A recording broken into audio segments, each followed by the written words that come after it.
All right, well, I want to welcome everyone here today to this wonderful one-on-one event that we're so fortunate to be able to do. I'm Indira Lakshmanan. I'm the Newmark Chair in Journalism Ethics at the Poynter Institute and a columnist for the Boston Globe. And I had the great opportunity to be able to cover Ambassador Rice when I was at Bloomberg covering foreign policy for 8 years, and she was first UN ambassador and then national security advisor. So although of course she needs no introduction, let me give you one. Ambassador Rice has a long history in government service. She served in the Bill Clinton administration on the National Security Council, specialized in Africa affairs. She continued to remain engaged and involved in public service and politics, and as you all know, she was Barack Obama's first UN ambassador and then his national security advisor. And all of you know a lot more about her because she has remained in the news. And today we are going to talk with her about Trump foreign policy and lots of other things. So I want to remind the audience to please silence your phones so we don't get interrupted. For those of you who would like to tweet, our hashtag is hashtag TribFest17. And this is going to be 60 minutes long, and we're going to leave about 10 to 15 minutes at the end for Q&A. If you would like to submit questions, someone is going to be monitoring those questions throughout our conversation. I'll be getting them here on this iPad, and I'll be able to ask them at the end. So when you want to submit them, you can do that on Twitter using the hashtag AskTrib, all one word, or you can text AskTrib, one word, to the following telephone number. Ready? 512-549-8450. That's 512-549-8450 with the text AskTrib, one word. All right? So I just want to remind you all, for those of you who plan to ask questions, make it not a speech, but an actual question. We're fortunate to have someone who is able, that's right, the 140 character limit, someone who's able to answer your questions, and why don't we lean on her expertise to do that. All right, so let's get started. Thank you very much for doing this. Welcome, Ambassador Rice. So pleased to have you.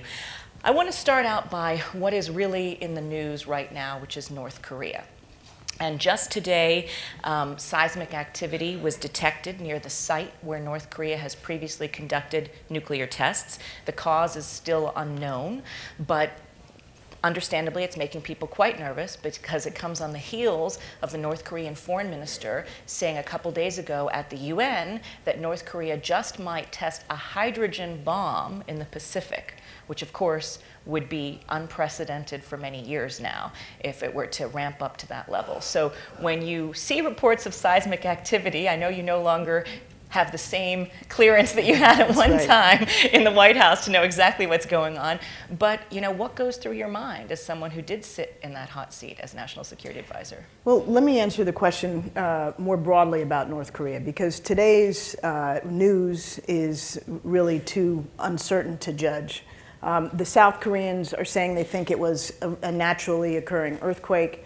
The Chinese said they thought it might have been man-made, and the United States is saying we really don't know. So we need to wait and see. It was 3-point-something on the Richter scale, which is quite different than the almost 6-point-something that the hydrogen, or what we believe to have been a hydrogen test, measured last week or the week before. So let's wait and see. I think the bigger issue is what do we do about North Korea in the current context? And on that, I would say a few things. First of all, some don'ts and then some do's.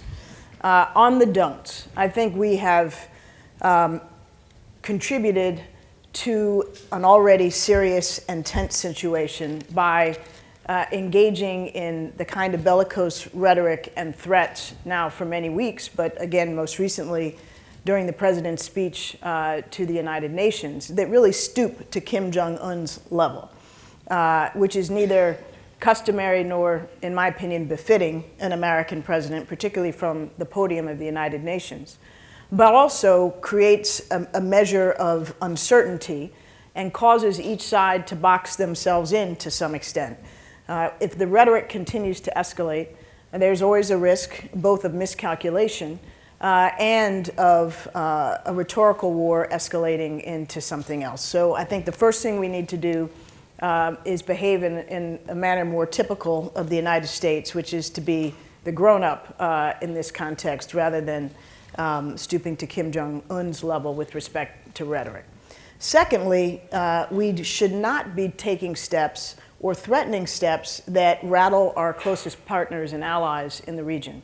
So, for example, the threat to terminate the trade agreement with South Korea at a time when South Korea is already feeling very, very vulnerable is counterproductive, and it doesn't serve to give either the Japanese or the South Koreans or even the Australians the kind of comfort and confidence that they need to have in our leadership at this very important moment.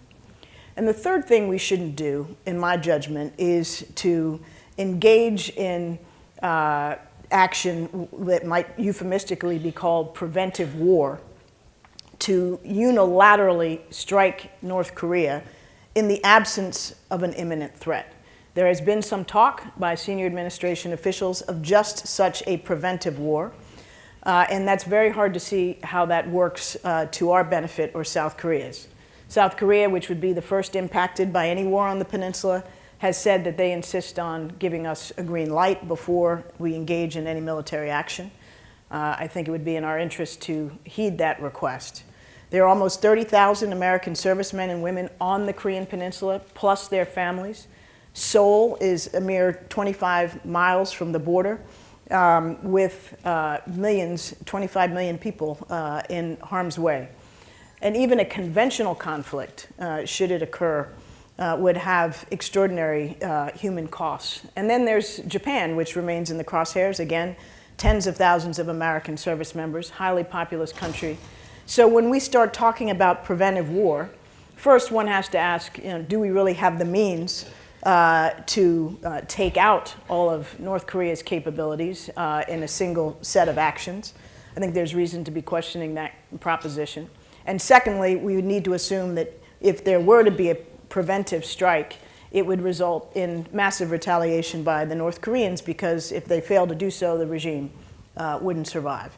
So that strikes me as not an optimal approach. So then what should we do?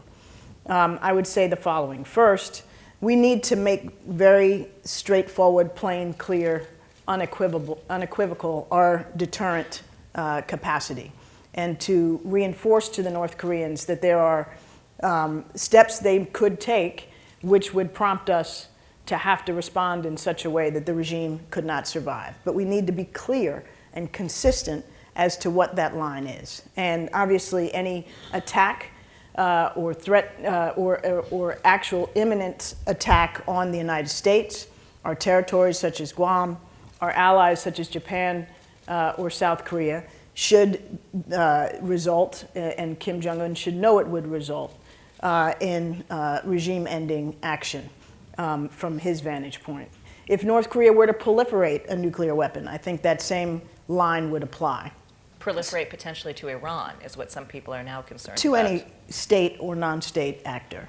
So those have to be very clear and consistent messages from the United States, not in the form of threats, but in the form of declaratory statements. The same kind of clear-cut deterrence that has enabled us to prevent nuclear conflict since 1945.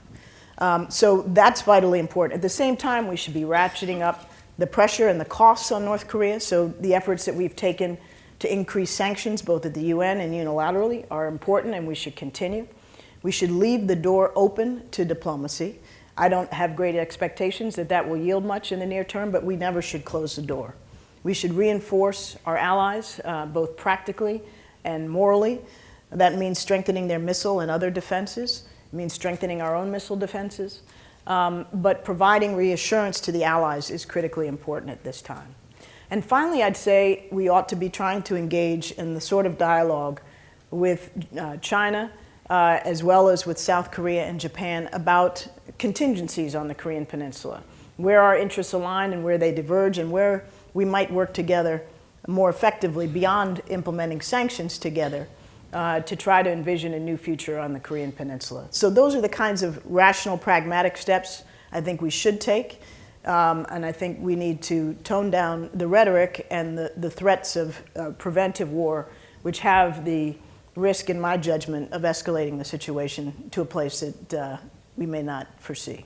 So in one word, to be clear, when President Trump said at the UN that he could wipe North Korea off the map, like you not said, possible. totally destroy. Totally destroy. No, I didn't say it's not possible. I said it's not a productive message to deliver from the podium of the United Nations. And it's not possible or wise, in my judgment, to try to do preventively. A war on the Korean Peninsula, particularly a nuclear war, would have devastating human consequences, devastating economic consequences for the entire globe. I think we can all foresee just how extremely dangerous that would be. It's not necessary, in my view. I think we can accomplish the goal of protecting ourselves and our allies through establishing a very credible and very firm deterrent if we must. Under the Obama administration, there really was not, there was an attempt to restart diplomatic negotiations with North Korea, but they were considered to be so difficult that the six-party talks, the five-party talks didn't end up going. And the Obama administration was at first criticized for not trying to engage North Korea more, but the response we were always given was, look, Kim Jong-un is like a spoiled child. He wants attention, and the more he says these things, if we respond by saying negative rhetoric back to him, it's just going to make it worse. It almost feels as if President Trump, not just in this venue, but in others, is trying to be the anti-Obama, to do exactly the opposite of everything President Obama did. And he has done the opposite of that. You noticed that.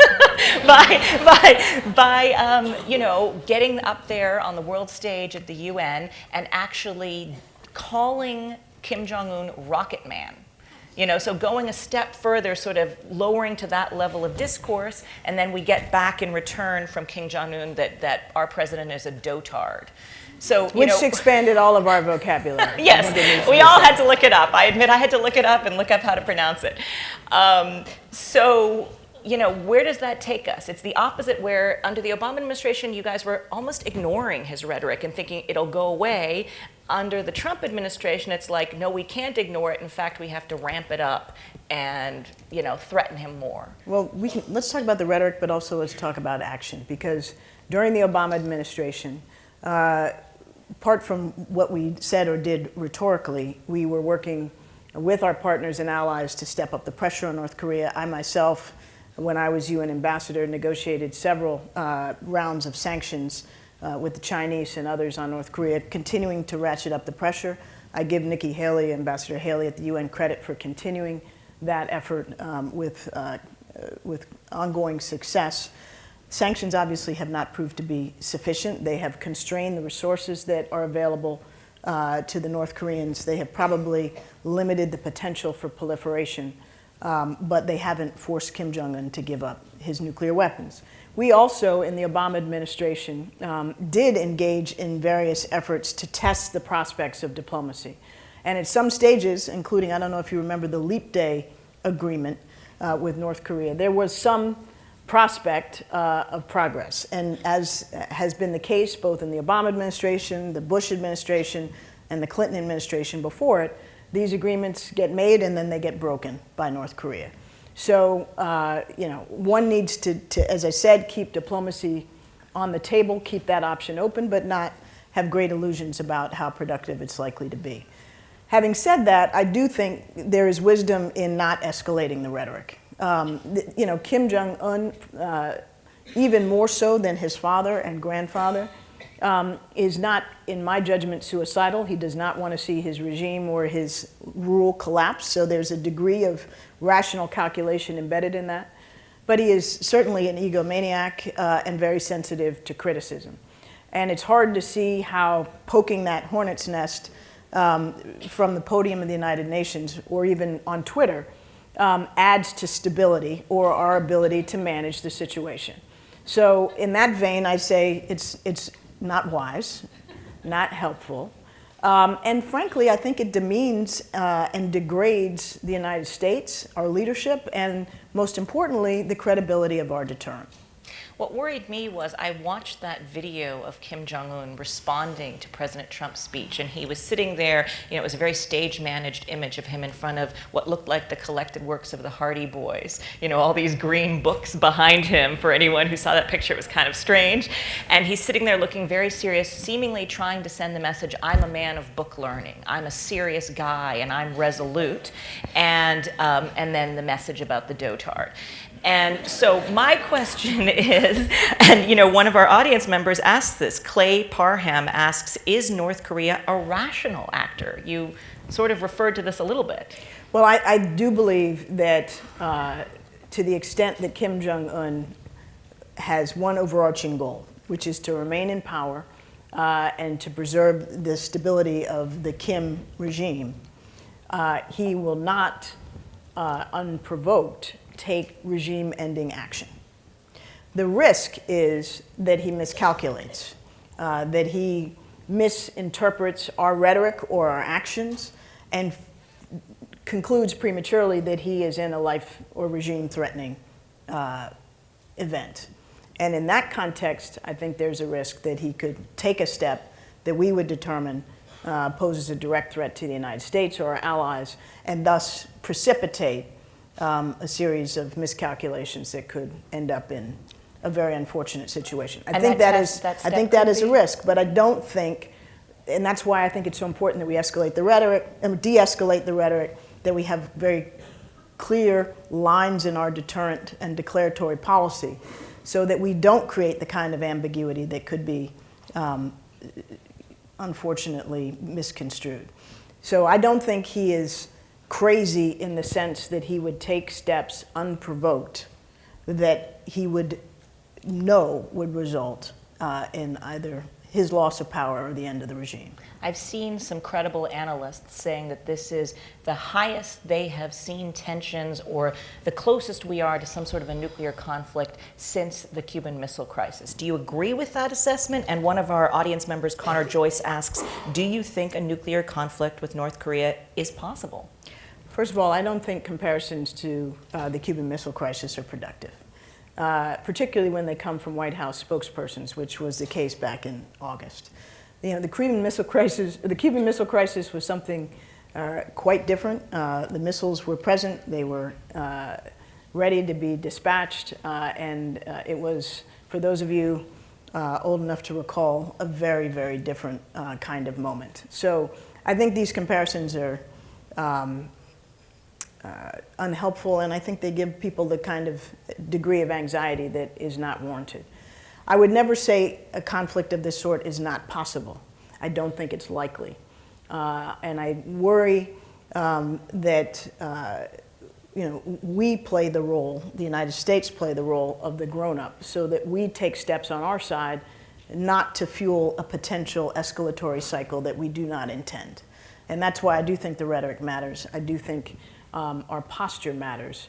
But I don't think a conflict is inevitable. I wouldn't call it likely, but I wouldn't say impossible either. All right.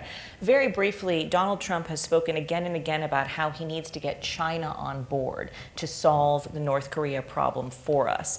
In your view, do the U.S. and China share the same goals with regard to North Korea? Is it even possible to get China to be our ally and do things the way we want? Because they don't want North Korea collapsing and all those people coming over the border as refugees. So this is a very important question, and it's one that I think the Trump administration has rightly devoted effort and attention to. Certainly we did in the Obama administration.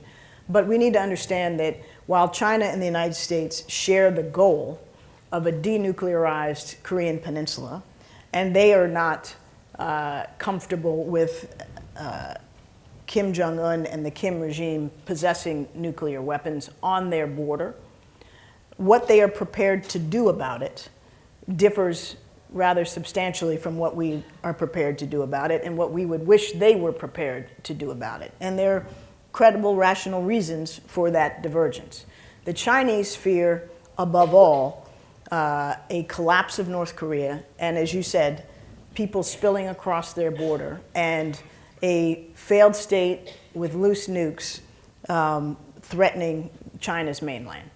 And so they are very, very reluctant, if not unwilling, to take the kinds of steps economically that would so constrain the regime that it risks pushing it to the point of collapse. We obviously would love to see no oil, no coal, no nothing, no financial ties between China and North Korea. And to give China some credit, they have stepped up the pressure, but not to the extent that we want, not to the extent that would threaten the viability of the regime, because they don't view that as in their interests. So there are divergences in methods and interests. And so I think we should not overinvest in the hope that China will come in on a white horse and solve this problem. They will not, in my estimation. On the other hand, they're a vital partner, and whether they are working with us or against us matters enormously. And I do think that engaging in a quiet, no kidding dialogue with the Chinese about scenarios on the Korean Peninsula, about ways that events could unfold that could affect them, could affect us, could affect questions about whether there's unification on the Korean Peninsula, the future of our presence, etc.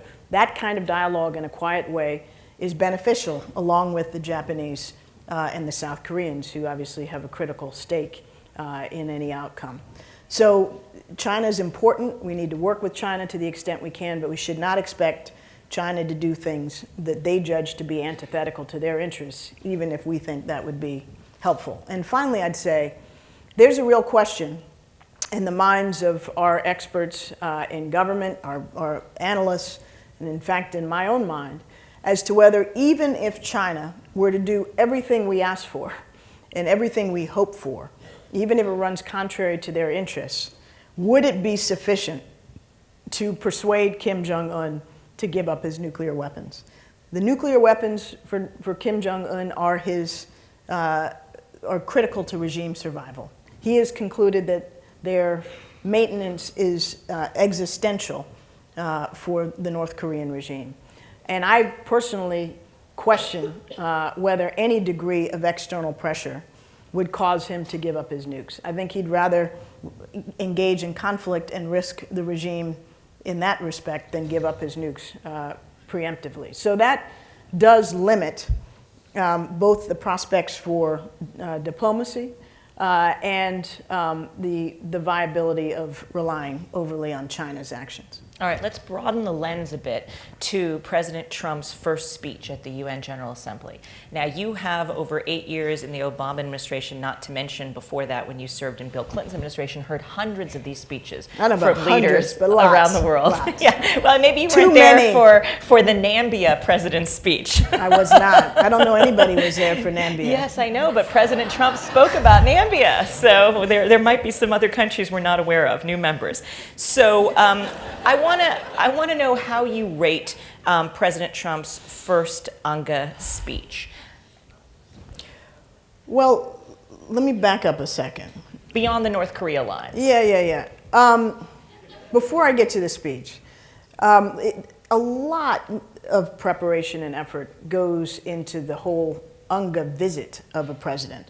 And I myself directly was responsible for 8 such visits under President Obama, whether I was at the UN or in the White House as National Security Advisor. And to give the administration some credit, they embarked on a very ambitious schedule. They had 4 days of meetings, which they will discover by year 3 or 4 is long. And they had the opportunity to do a fair bit of business. And I hope that behind closed doors, some useful business was done. On day 1, something rather useful occurred, which is that President Trump chaired a session on UN reform, how to strengthen the institution, how to make it more efficient and effective. This is a theme that American administrations have pressed for decades and has always been a priority for Obama administration, for the Bush administration, for Clinton before it.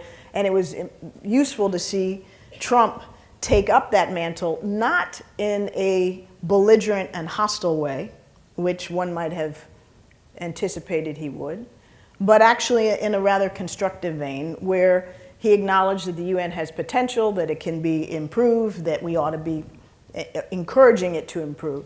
And Ambassador Haley, I think, wisely partnered with the UN Secretary General, the new UN Secretary General, Guterres, who has made UN reform a top priority. And she, working with Guterres, got over 100 member states to sign on a 10-point declaration that endorsed Guterres' reform efforts. So that was, the first day was pretty solid. Then we had the speech on Tuesday. And we've talked a lot about the risks and the consequences of the kind of rhetoric he leveled against North Korea. I won't rehash that. But I think the speech itself was problematic in other ways. It was actually internally inconsistent. The whole theme was America first, everybody's sovereignty above all, but it was very selectively applied. Sovereignty for us, sovereignty for countries that we agree with, sovereignty for Russia and China, but not for Iran, North Korea, Venezuela, anybody with which we may have a beef. In a 40-minute diatribe about sovereignty, there was no mention of the most blatant violation of US sovereignty in decades, which was Russia's meddling in our elections. And I think that was deeply dissonant and discordant. So it wasn't logical and coherent in some respects. I'm sure we'll come to this, but he went further in his rhetoric on Iran in many respects, and even Venezuela, than he did on North Korea. And then finally, and maybe most importantly, I think the speech struck a note of rather dramatic divergence from decades of US foreign policy, where the United States has sought to bring together the international community, to lead it from a position of moral and physical strength, and to do so out of a recognition that our leadership serves our interests and that of others. Our leadership is not a zero-sum proposition, as I think President Trump's speech and many of his other statements would suggest. What's good for the United States is not necessarily bad for others, and vice versa. In reality, and what most presidents have understood up until now, is that when we thrive, when we prosper, when we are more secure, that can benefit others, and vice versa. So it is not, security and prosperity is not a zero-sum proposition, and yet, were you to read President Trump's speech or listen to it carefully, he was introducing a new notion, which is that, in fact, we are living in something more akin to a zero-sum world. And that divergence from decades of American foreign policy, I think, underscores a theme that concerns me deeply about the nature and future of American global leadership. I was struck that David Ignatius of the Washington Post, a very well-respected columnist on foreign policy affairs, actually wrote a column saying that he was surprised that Donald Trump's speech, he called it, he said it was basically a pretty conventional UN speech if you cut out the rocket man and that kind of rhetoric. And I was struck that Graham Allison at Harvard, the proliferation expert who I know you've worked closely with, actually tweeted out David's column and said, "I agree with this. I also think it was a conventional speech." What was your reaction to that? Well, I admire both David and Graham. I know them both well. I don't agree. It was far from a conventional speech. It had some elements in it that you could have heard from a prior U.S. president. I don't mean to suggest it was entirely out of bounds in every respect, but in so many ways, as I've tried to elaborate, it really did mark a divergence. I guess you can read the parts and emphasize the parts that you find most compelling, either positive or negative. But I think the sum of it is, as I said, not what you would anticipate or hope for from an American president, regardless of party. We have a long bipartisan tradition of diverging on specific issues, but believing in the necessity and the power of American leadership, our moral example, and the importance of us playing a role that leads and brings the world to objectives that we think are in our interest and mutually beneficial. I still want to leave time that we get to Iran and Russia, but before that, I want to take a sort of macro view of this. During the campaign, then candidate Donald Trump, was trying to be all things to all people, I would say. He said, we're going to do everything. We're going to be the world's cop, but no, we're actually not the world's cop. We're going to, take care of our own borders, secure our own borders. In a way, it's like he has not been a classical interventionist or isolationist. I would call him a transactionalist. It's like whatever he thinks serves that narrow view, that's what he's going to do. How would you classify his foreign policy now that we're getting close to a year in? I'm not going to step into that trap. Not a trap, just looking for an ism. No, I don't. I actually resisted isms to characterize President Obama's foreign policy. I don't like isms and doctrines. And I don't want to impose one even on President Trump. I think there is something, as you said, of a transactional quality to his approach that I think is atypical, to say the least. But I think the real point is, we have thrived and benefited from a network of alliances and friendships that are based not only on mutual security commitments, but on shared interests and shared values. And our network of alliances, whether we're talking about NATO, or our alliances in the Pacific, or our close partnerships with countries in the Middle East, particularly Israel and some of the Gulf partners, are based on shared interests. And in most cases, with the exception, or at least with our treaty allies, on shared values. And when the United States declares from the podium of the UN, in essence, we're not interested in how other countries govern themselves. We are not interested in holding up the values of democracy and human rights as beneficial to all. And that's essentially one of the messages that President Trump delivers. Then we are debasing, I think, our leadership, and we are engaging in deals or undoing deals on a very superficial basis. And I think that is a problem. I think that if you want to call it transactional, I wouldn't dispute that characterization. I'm not sure that's a sufficient summation of the entire approach. But I think the approach that President Trump highlights, which is America first, which, as you all know, recalls the isolationist times of the 1930s. And anti-Semitic. Anti-Semitic, anti-democratic, autocratic. Appeasers. It's not who we are. We have always placed the United States' interests first. That is not new. And it's a false dichotomy to suggest that some prior presidents have put somebody other than the United States first.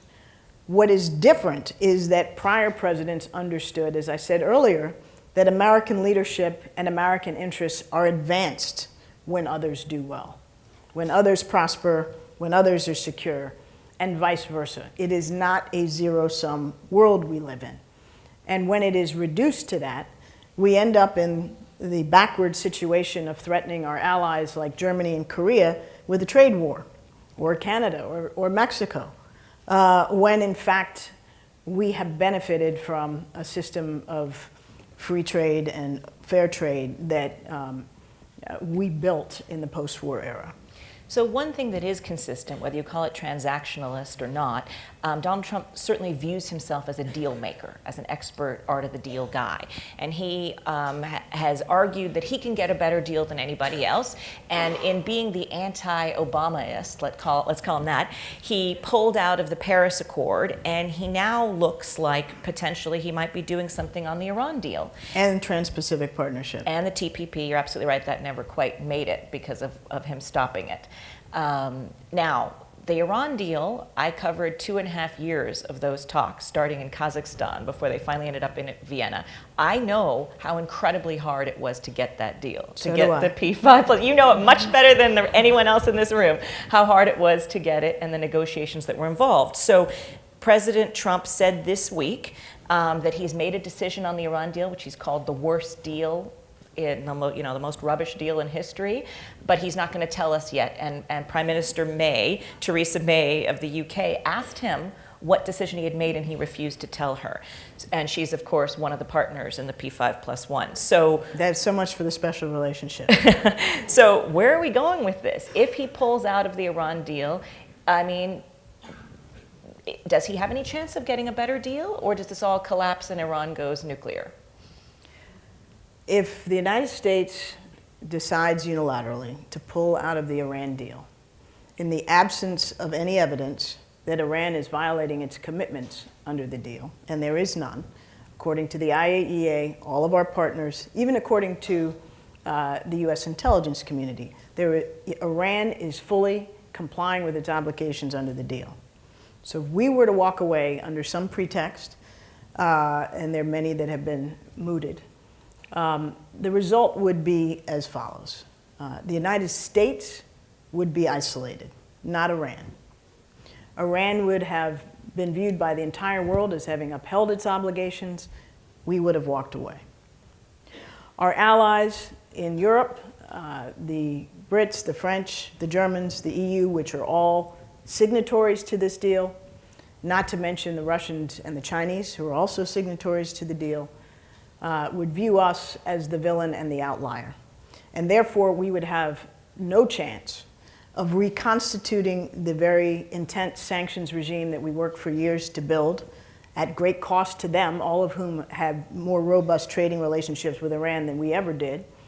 They would not go back to sanctions, which were only agreeable to them with the objective of pressuring Iran to come to the negotiating table and striking a deal. That objective was met. Were we to break the deal, there's no prospect for the sanctions to be reconstituted. So who wins in that scenario? The only winner is the Ayatollah in Iran, who is no longer obliged to abide by the constraints in the nuclear program, which had successfully cut off every potential pathway that Iran had to a nuclear weapon. It would mean the inspections, which are more intrusive than any ever constructed, go away. Iran is scot-free. There's no economic pressure on them, and we're isolated. How that helps us or Israel or our allies in the Gulf, I have no idea. It would be the height of folly and incredibly self-destructive. That is not to say that we don't have extremely serious concerns about Iran's behavior, its support for terrorism, its ballistic missile capacity, its efforts to destabilize countries in the region, including in Yemen and Syria. But all of those problems would be infinitely worse if Iran were unconstrained in its ability to develop a nuclear weapon. So the nuclear deal was about nuclear weapons and nuclear capacity. It was not about missiles, it was not about terrorism, it was not about human rights. And as many of you will recall, the biggest Iran hawks 3 or 4 years ago were most focused on the nuclear program. That's the biggest threat that Iran has. And it was, and we dealt with it effectively. Why we would preemptively undo that when only Iran benefits and we get further isolated is beyond me. Remind people the Iran deal puts Iran how long of a time away from potentially getting a nuclear weapon were they themselves to unilaterally Were they to pull break out of, out? Were they to break out? Remind Okay. people. So before there was an Iran deal, our estimate was that Iran was 2 to 3 months away from the ability to sneak and build a nuclear weapon if they decided to do so. That's because they had the capacity to enrich uranium to such a level as to be close to breakout. That's because they had thousands of centrifuges spinning to enable them to do that. It's also because they had a plutonium reactor that they were using as another potential pathway. All of that is gone. The plutonium is closed down. The centrifuges are vastly limited in number. They are not able to enrich to a level approaching the grade that is necessary for a nuclear weapon. And now the breakout time under this deal is at least a year. And that difference matters enormously because if the United States or others felt it necessary to take military action to deal with an Iranian nuclear program, the difference between 2 to 3 months and a year is very meaningful. But it's much more than that. It's more than the breakout time.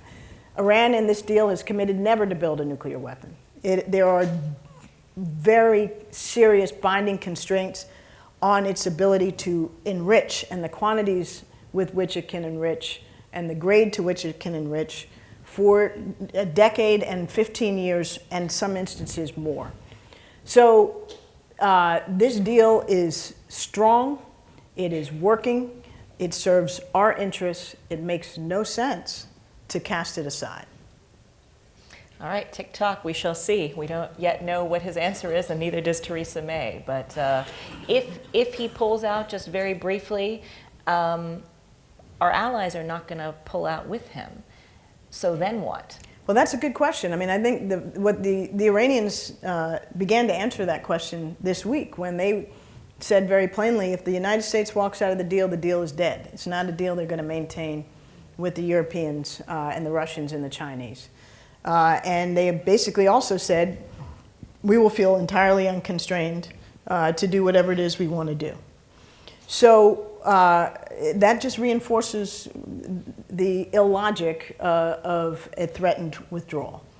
You know, we can continue to sanction Iran for its support for terrorism, for its human rights abuses, for its ballistic missile capacity, and we have done so under both the Obama administration and the Trump administration.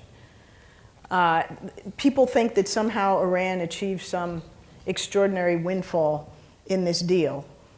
They received incrementally funds that belonged to Iran. This wasn't the United States paying Iran or other allies giving Iran our money. This was allowing them access incrementally to money of theirs that we had in the international community frozen. This deal is working.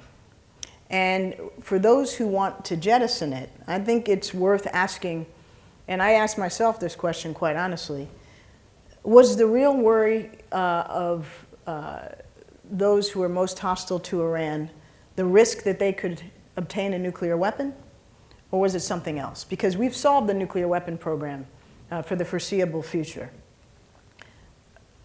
I think, and I think it's worth considering, that those who oppose the Iran nuclear deal, and still do, are more interested not in preventing Iran from acquiring a nuclear weapon, but in keeping Iran as poor, isolated, and debased as absolutely possible. They want to keep a boot on Iran's neck in perpetuity, regardless of whether or not it has a nuclear weapon. Now, you and I might agree or differ with that objective, but the path that the administration is on, if they are in fact going to abrogate the deal, accomplishes neither. It neither prevents Iran from getting a nuclear weapon, nor does it keep a boot on Iran's neck, because the rest of the international community won't be on board with doing so.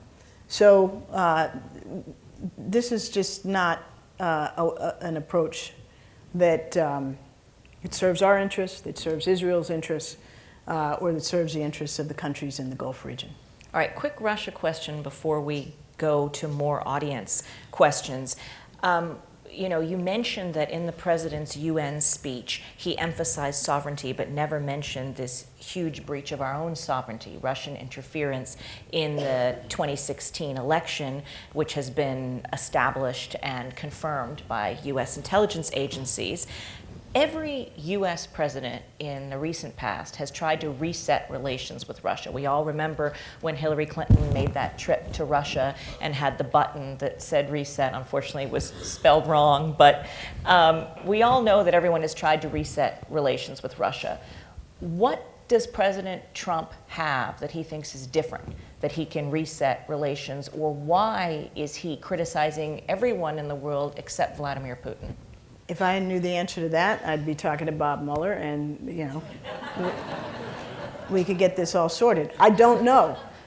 It is bizarre because there's two separate things. Why have resets failed, and why is President Trump so ready to excuse Russian transgressions, invite Russian cooperation and collaboration, and somehow protect Russia from the scrutiny that it obviously deserves as a result of its effort to interfere very directly and brazenly in our presidential election. He again, I think yesterday, called the whole Russia investigation a hoax. It's hard to see how that makes sense. It's hard to see why it would not be in the interest of the administration and the president to try to get to the bottom of this, to resolve it, to air whatever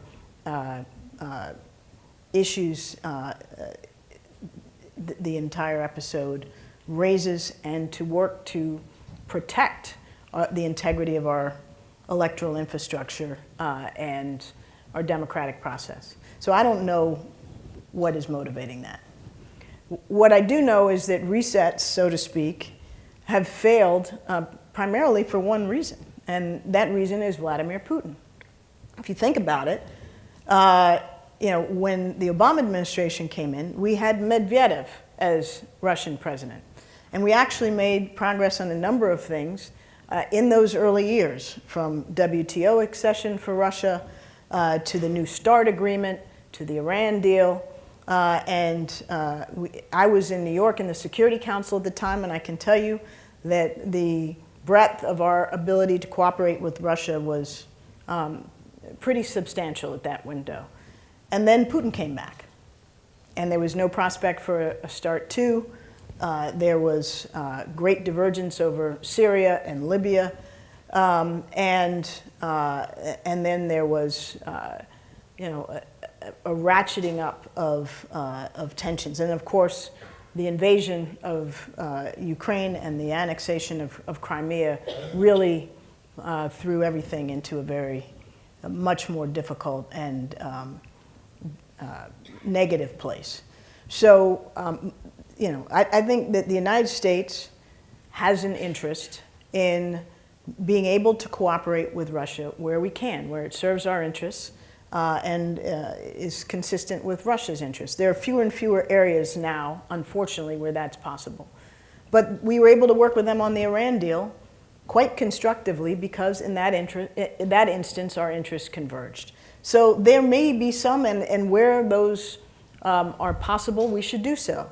We also need to recognize that Putin has decided that our relationship is going to be inherently adversarial. And we need to recognize that. And we need to recognize that he's not only interfering in the United States elections, he's interfering in the Baltics, in Montenegro, in various different places, even in France. And what he is doing is antithetical to our interests. And we need to respond to that clearly and firmly. And we can't confuse the American public, our allies in Europe, the Russians or anybody else, with rhetoric and actions that fudge or obfuscate the extent of Russia's efforts to undermine the United States and our interests. All right. A lot has been said. Thank you. A lot has been said about President Trump and his allies' war on the facts. The Washington Post fact checker has determined that the president has made an average of almost 5 false or misleading statements every day that he's been in office. You have personally been targeted by President Trump and his supporters. It began with a far-right conspiracy theorist, the same guy who had peddled really outrageous stories about Hillary Clinton and a supposed pizza pedophilia ring, which was not at all true. And this person claimed that you had illegally sought the names of Trump associates who met with foreign officials who were under surveillance. The president then came out and accused you of breaking the law. No, I think it was being a criminal. Breaking the law, criminal? No, criminal's sort of more pithy. More pithy, okay. Well, now the National Security Advisor, H.R. McMaster, has concluded that you did nothing wrong, and South Carolina Representative Trey Gowdy, who's the same man, many of you may remember, who spearheaded the Benghazi investigations and is no friend of yours, has now told the media that after you testified in closed session to a House committee that he now believes that you did nothing wrong. So I want you to tell us, what is it like to be the victim of a smear campaign? And to paraphrase a headline in the LA Times, where does Susan Rice, victim of Trump's war on the facts, go to get back her reputation?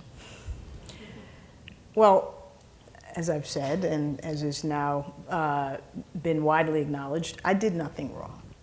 I did my job as I should have, and as I hope you all would have expected me to do. And I'm proud of that, and thank you.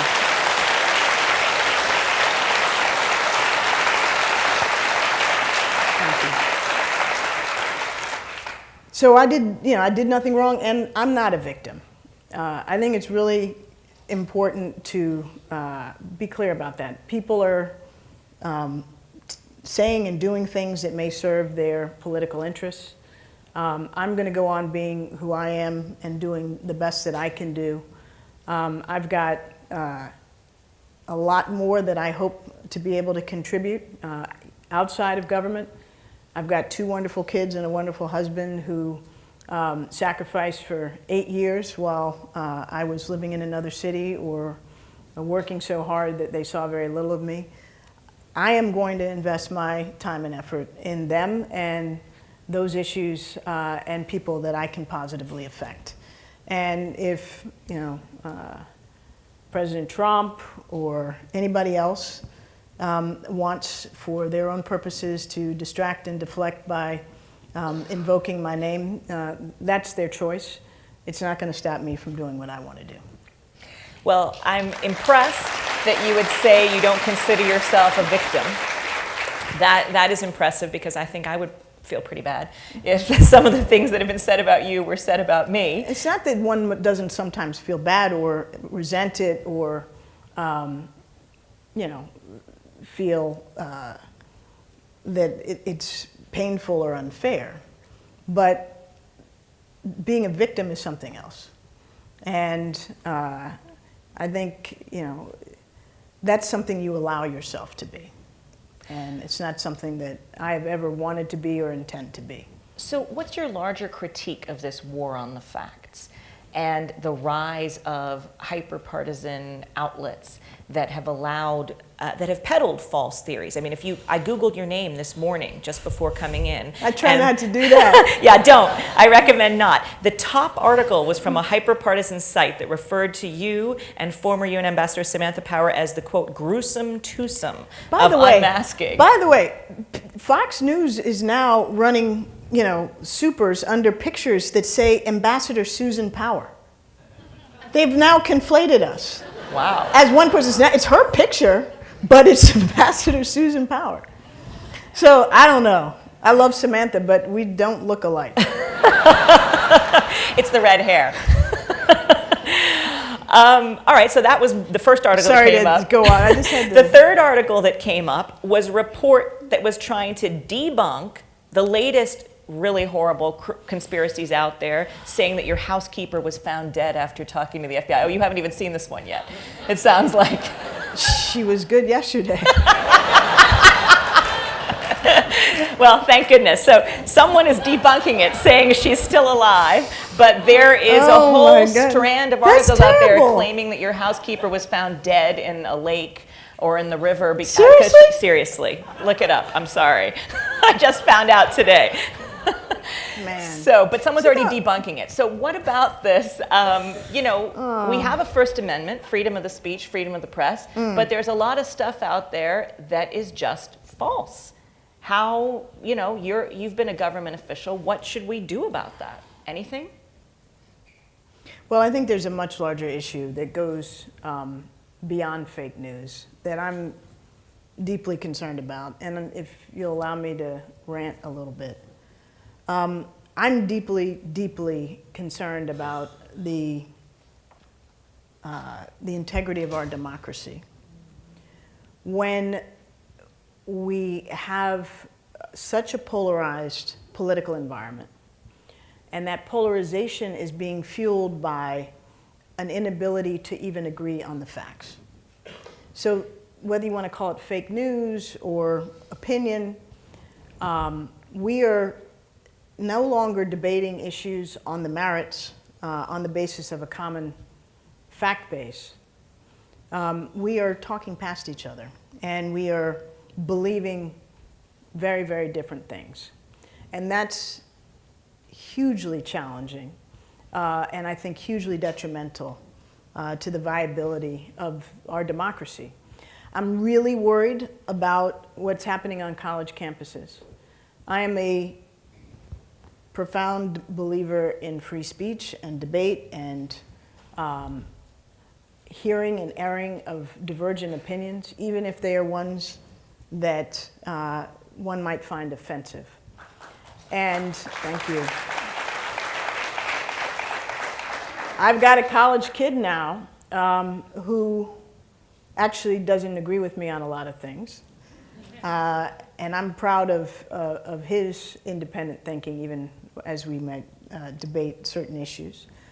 But he shares with me on a regular basis how debate is stifled on campus, how professors offer students what they call trigger warnings, so that if a professor is going to share something, albeit factual or analytical, that might risk offending certain students, he offers this trigger warning so that students can leave the room before they hear something that is offensive.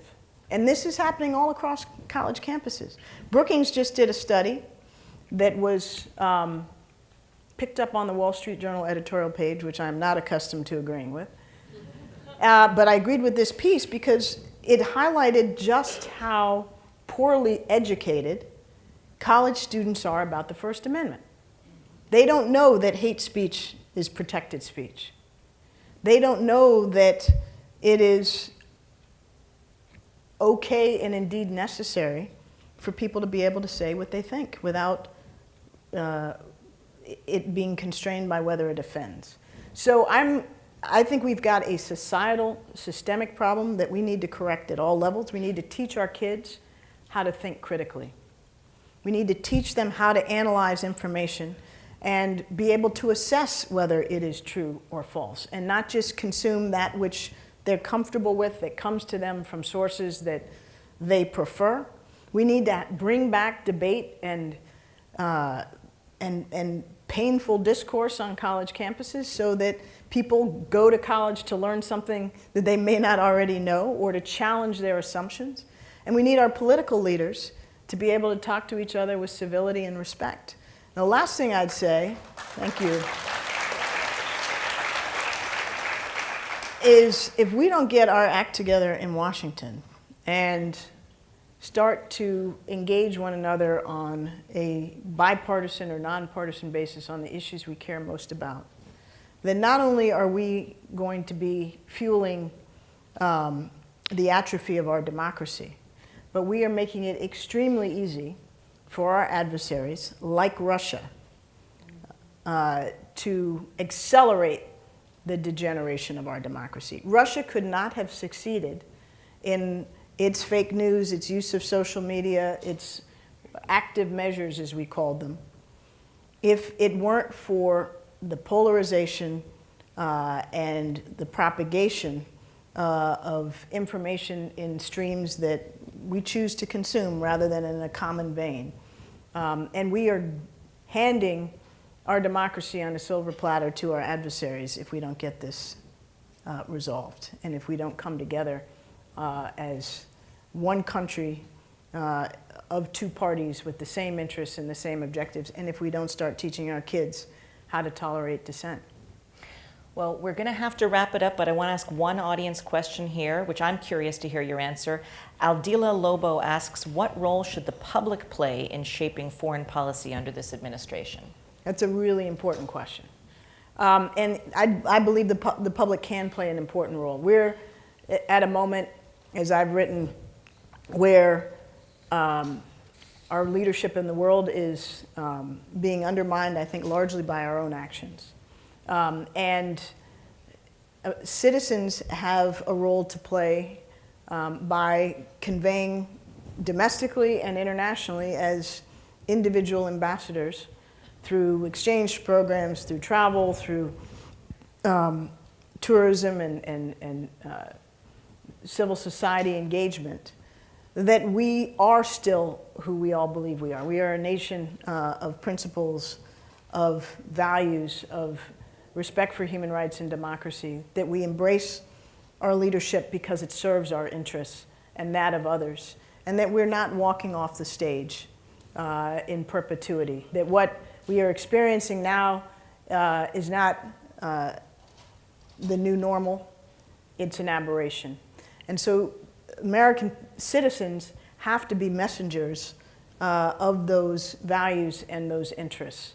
And they need to go out and reassure each other and the world that we're not just walking off the stage, that what we are going through now is temporary. And so I really think that now— Even if it lasts 8 years. I really think that now, more than ever, what each of us do matters enormously. And we also have to teach our kids to discuss and debate and to learn and to question and to analyze information in a critical way. This is a big, big problem, and it pains me enormously to see that even in institutions of higher learning like the great university whose campus we're on today, and many, many others, we are not teaching our kids to be effective citizens and stewards of our democracy. Well, that is a strong message and a call to action for all of us. And I want to thank Ambassador Susan Rice so much for spending the time with us and sharing your opinion and views. Wow. Thank you.